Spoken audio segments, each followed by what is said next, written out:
Il n'y a personne que Dieu a utilisé sans faire passer par un processus de formation. Toi qui regardes Bicom, je te dis bonsoir. Comme je l'avais annoncé à l'entame, on va débuter cette saison en partageant les merveilles que l'Éternel a fait dans ma vie, premièrement. Et par la suite, on reviendra sur les nombreux témoignages des téléspectateurs et des internautes que vous êtes chaque jour, que vous recevez, que vous nous envoyez quotidiennement. Les merveilles de l'Éternel ne sont pas épuisées. L'Éternel continue à agir. Et aujourd'hui, le pan de mon histoire que j'aimerais partager avec toi, c'est comment Dieu m'a transformée. Alors, je donne ma vie en Christ et je m'engage dans l'œuvre de Dieu en 2023. Je commence véritablement à servir le Christ. Dans mon esprit, on a un projet de lancer une chaîne de télé pour le ministère. J'ai envie de me lancer, j'ai envie de m'exprimer comme j'avais l'habitude de le faire dans le monde. J'ai envie de faire valoir mes talents. J'avais l'habitude d'être présentatrice et j'exerçais également comme consultante. Et je me retrouve dans un environnement, dans une communauté. J'ai envie de partager toutes ces choses-là avec les autres. Mais ce que je n'avais pas compris, c'est que le Kingdom Model n'est pas le même que celui du monde. Le royaume a sa façon de fonctionner. Le royaume a ses principes. Le royaume a ses propres règles que le monde ne connaît pas. Et dans mon cas, j'ai eu la chance d'être tenue par un mentor.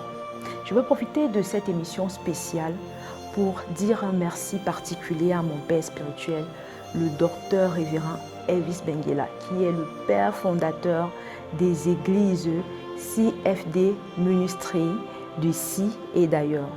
Alors, le Seigneur m'a accordé cette grâce d'être aux côtés de mon papa et ce n'était pas facile. Au départ, je pensais que toutes les idées que j'apportais étaient bonnes parce que c'était le modèle que je connaissais. Je n'avais pas compris que le royaume, c'est un endroit de transformation. C'est un endroit où Dieu œuvre à sa manière, à son rythme et à son temps. Et je vous assure, le fait que je n'ai pas compris ce principe a été un très grand problème pour moi. Je me retrouve là au sein de ma communauté avec beaucoup d'idées, beaucoup d'énergie à donner, mais je me retrouve face aux personnes qui ont un autre modèle de fonctionnement. Et on se heurte. On se heurte parce qu'on ne se comprend pas. Je n'ai pas été bâtie à la base. Je n'avais pas été formée. Je ne comprenais pas ce qu'il fallait faire. Qu'est-ce qu'il faut faire, qu'est-ce qu'il ne faut pas. Ça, je ne savais pas. Il a fallu des mois durant. Il a fallu que mon père m'accompagne quotidiennement. Il a fallu que lui, son épouse, maman Evelyne, qu'ils soient à mes côtés quotidiennement pour me dire, Falloune, ce n'est pas pareil que dans le monde. Ici, c'est le Saint-Esprit. Ici, c'est Dieu qui opère. Ce n'est pas ton intelligence. Ce n'est pas ta capacité. Peu importe combien tu es doué, ce n'est pas à ton rythme, c'est au rythme de Dieu. Papa a fait énormément de choses pour moi. Il a été patient. Il a pris sur lui de supporter beaucoup d'accusations que les personnes me renvoyaient vis-à-vis de moi. Pas parce que je ne méritais pas, non. Aujourd'hui, je comprends que je méritais véritablement ces accusations-là. J'avais besoin de m'intégrer dans le royaume. Dieu avait besoin d'œuvrer en moi. Dieu avait besoin de faire avec moi, que je puisse œuvrer avec le Saint-Esprit. Mon motif devait être purifié.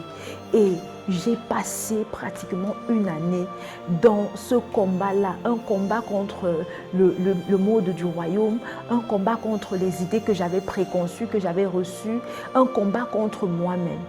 Et aujourd'hui, je viens rendre grâce à Dieu. Parce qu'au sorti de tout cela, je ne suis plus la même personne.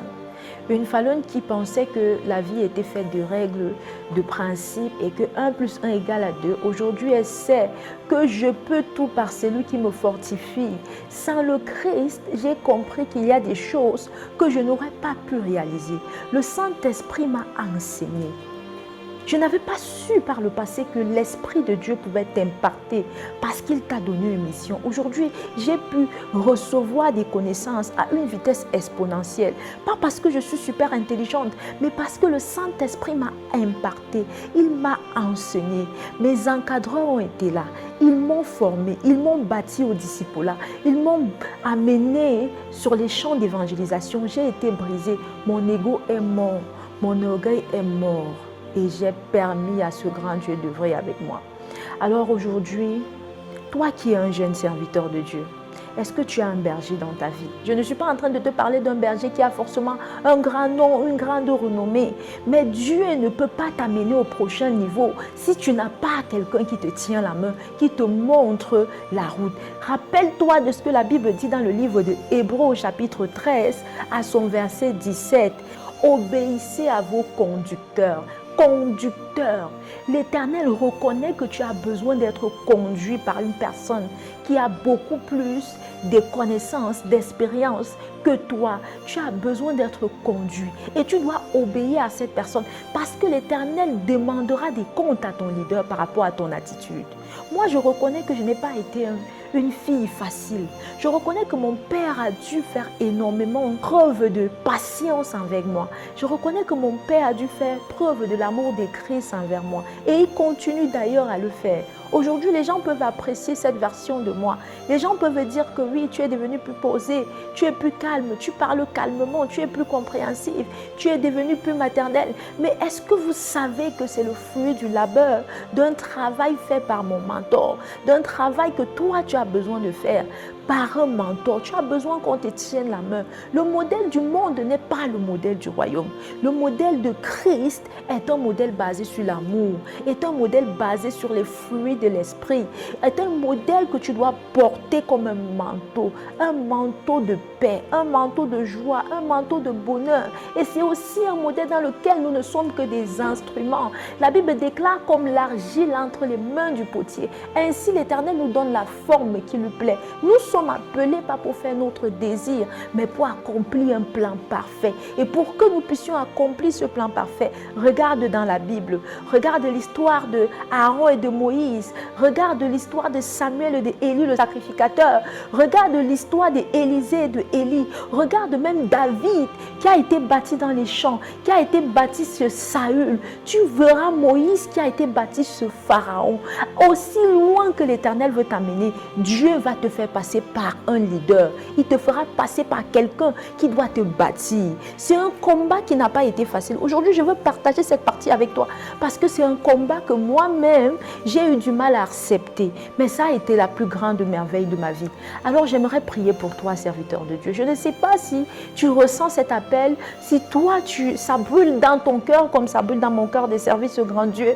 Mais j'aimerais prier pour toi aujourd'hui, que l'Éternel te fasse grâce de rencontrer cette personne qui sera le guide de ta destinée, qui te fera entrer dans ta terre de bénédiction, qui fera révéler ce que l'Éternel a déposé en toi. Je prie pour toi et que tu puisses avoir l'humilité d'accepter le processus du brisement, d'accepter le processus de la transformation.